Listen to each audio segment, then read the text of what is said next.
The things that doesn't call themselves God, man in his ignorance and wickedness will call those things God. Now, there are people that says the universe is my God. Your mind is your God. Have you heard foolish talks like that? Your heart is your God. You are your own God. Your heart, that thing that you are thinking when you go into a deep state of meditation. The universe, nature is your God. Did nature ever say to you, I'm your God?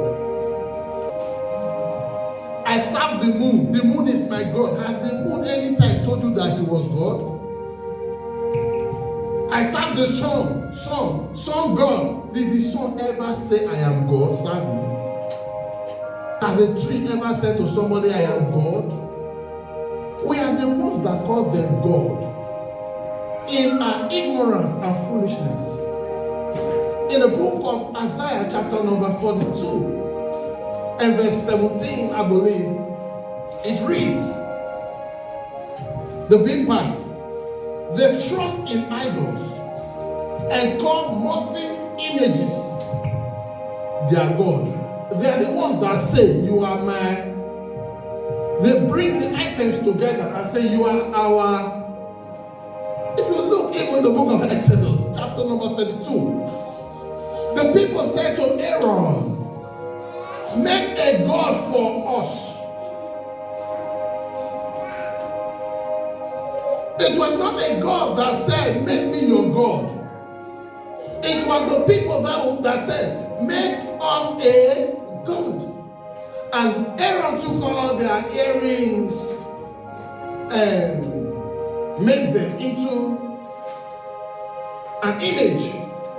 And that's why we must be careful when people begin to come from a native daughter to I'm a servant of God. We have to be very watchful because they still have skills. Because sometimes I wonder how Aaron was able to take all their gold earrings and just make them into a calf idol image immediately. I believe he was doing that before he gave his life to Christ.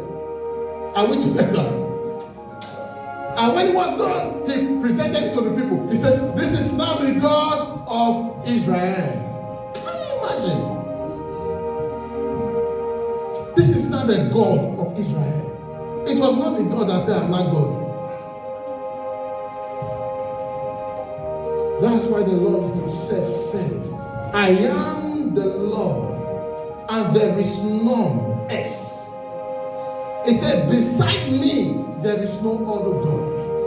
Isaiah 45 and verse 5. Beside me, God does not see any other God. How come you're seeing a God? God doesn't see any other God beside him. He said there is no X. Doesn't exist. This is the state of the gross ignorance of man. There is only one God that created the heavens and the earth.